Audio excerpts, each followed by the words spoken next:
Halo teman-teman semua, kembali lagi di YouTube channel Smart Weekend Profesional. Saya Amarullah Ajibi yang akan menjadi host pada episode kali ini. Pada podcast kali ini kita masih membahas seputar hak kekayaan intelektual. Jika pada episode sebelumnya kita membahas mengenai hak cipta dan hak merek, pada kesempatan kali ini kita akan membahas mengenai pengenalan paten, jenis-jenis paten, dan perlindungan paten. Telah hadir bersama kita teman diskusi pada kesempatan kali ini yakni Kak Ihda Aulia Rahma. Mari kita sapa terlebih dahulu. Halo Kak Ihda, bagaimana kabarnya? Halo Kak Amar dan juga teman-teman, kabar baik nih Kak. Kak Amar sendiri bagaimana nih kabarnya? Kabar baik Kak Ihda, saya mengucapkan terima kasih banyak atas waktu dan kesempatannya telah bersedia untuk hadir diskusi pada kesempatan kali ini. Baik Kak, topik pembahasan kali ini tidak jauh dari paten Kak. Telah banyak beredar di media saat ini mengenai hak kekayaan intelektual khususnya paten. Mungkin bisa dijelaskan kepada kami Kak, sebenarnya paten itu apa sih Kak? Oke, baik Kak Amar. Terkait pengertian dari paten sendiri, itu tercantum ya Kak dalam pasal 1 angka 1 Undang-Undang Nomor 13 Tahun 2016 terkait paten.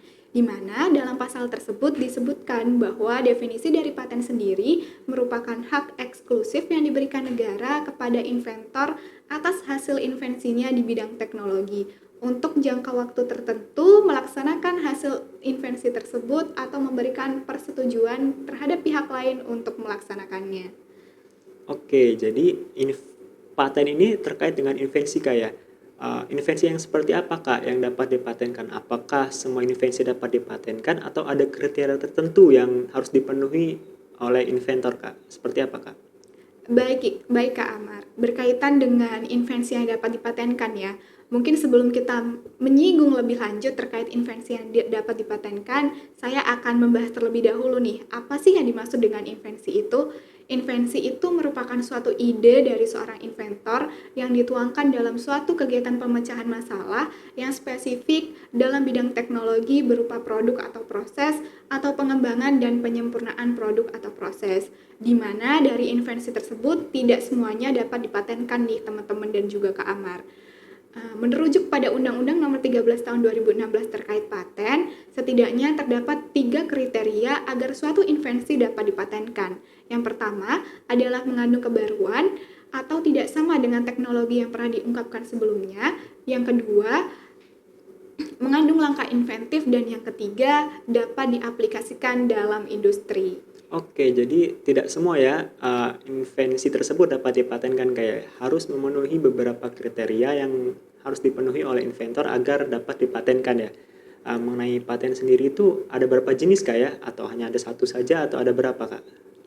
Baik Kak Amar, untuk jenis-jenis dari paten sendiri ini tidak terbatas pada satu jenis saja, tetapi ada 2 jenis nih Kak Amar, yakni paten sederhana dan juga paten biasa. Di mana apabila kita merujuk pada pasal 3 Undang-Undang Nomor 13 Tahun 2016 terkait paten, yang dimaksud dengan paten biasa adalah paten yang diberikan terhadap invensi yang mengandung kebaruan, mengandung langkah inventif dan dapat diaplikasikan dalam suatu industri. Sedangkan yang dimaksud dengan paten sederhana adalah paten yang diberikan terhadap invensi yang mengandung kebaruan, merupakan pengembangan atas produk atau proses yang telah ada dan dapat diaplikasikan dalam suatu industri. Oke, jadi paten ini ada dua ya, ada paten industri sama paten biasa. Nah, dari kedua jenis paten tersebut perbedaannya apa ya Kak? Nah, untuk perbedaannya nih antara paten biasa dan juga paten sederhana. Mungkin yang pertama adalah berkaitan dengan jangka waktu perlindungan ya Kak. Mhm. Untuk paten biasa sendiri jangka waktu perlindungannya lebih lama nih Kak, yakni selama 20 tahun. Sedangkan untuk paten sederhana hanya terbatas 10 tahun saja. Meskipun ya jangka waktu keduanya tersebut nantinya tidak dapat diperpanjang lagi. Kemudian untuk klaimnya sendiri, paten sederhana dibatasi hanya klaim mandiri saja. Sedangkan untuk paten biasa, klaimnya tidak terbatas. Untuk progres teknologinya sendiri, paten sederhana juga lebih simpel nih Kak Mhm. daripada paten biasa. Oke, jadi menarik ya antara kedua paten tadi, antara paten sederhana dan paten biasa. Nah, bagi teman-teman invensi nih Kak, bagaimana sih caranya agar patennya tersebut atau invensinya tersebut bisa dipatenkan Kak? Apakah sama halnya seperti halnya hak cipta melalui pencatatan yang telah kita bahas di episode sebelumnya, atau seperti apa Kak dalam paten ini Kak perlindungannya? Baik ya Kak Amar, berkaitan dengan perlindungan paten sendiri, itu didapatkan tidak melalui pencatatan ya teman-teman dan juga Kak Amar. Jadi tidak sama dengan hak cipta, tetapi melalui permohonan paten, di mana permohonan paten ini dapat diajukan oleh pemohon atau kuasa melalui Direktur Jenderal Kekayaan Intelektual. Dapat dilakukan secara elektronik maupun non-elektronik. Nantinya permohonan perlindungan paten ini dapat diajukan menggunakan satu atau beberapa invensi yang merupakan satu kesatuan dan saling berkaitan.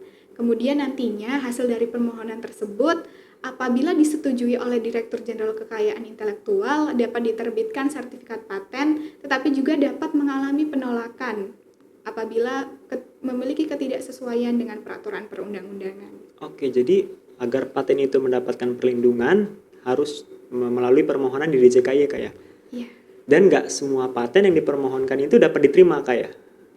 Iya, benar sekali nih Kak. Jadi emang harus sesuai dengan kriteria yang saya sebutkan sebelumnya juga yang telah diatur dalam ketentuan peraturan perundang-undangan. Apabila tidak memenuhi kriteria tersebut, nantinya suatu invensi akan mengalami penolakan dalam permohonan perlindungan paten itu sendiri. Wah, makin menarik nih Kak diskusinya Kak mengenai seputar paten. Semoga dengan adanya video ini masyarakat menjadi tercerahkan mengenai paten Kak. Benar sekali nih Kak, saya juga berharap nantinya video ini bisa memberikan pengetahuan yang lebih luas bagi masyarakat juga. Baik Kak Ida, terima kasih banyak atas waktu dan kesempatannya telah hadir berdiskusi lebih lanjut mengenai paten ini. Semoga harapannya ke depannya kita dapat berdiskusi mengenai hal lainnya Kak. Baik Kak Amar, sama-sama. Saya juga sangat senang ya berdiskusi dengan Kak Amar dan juga teman-teman, juga berbagi ilmu dengan Kak Amar dan juga teman-teman. Baik teman-teman semua, telah usai diskusi menarik kita dengan Kak Ihda Aulia Rahma dari PDB Law Firm mengenai paten. Bagi teman-teman semua yang tertarik mempelajari lebih dalam mengenai hak kekayaan intelektual lainnya, teman-teman dapat mengikuti pendidikan latihan kemahiran hukum kekayaan intelektual yang diselenggarakan oleh Smart Weekend Profesional yang rutin diselenggarakan setiap tahunnya. Untuk informasi lebih lanjutnya mengenai pelatihan lainnya, teman-teman dapat mengunjungi website di www.wiloj.id. Sampai di sini dulu podcast pada kesempatan kali ini. Jangan lupa subscribe untuk mendapatkan informasi mengenai hukum, pajak, dan lain sebagainya. Salam smart.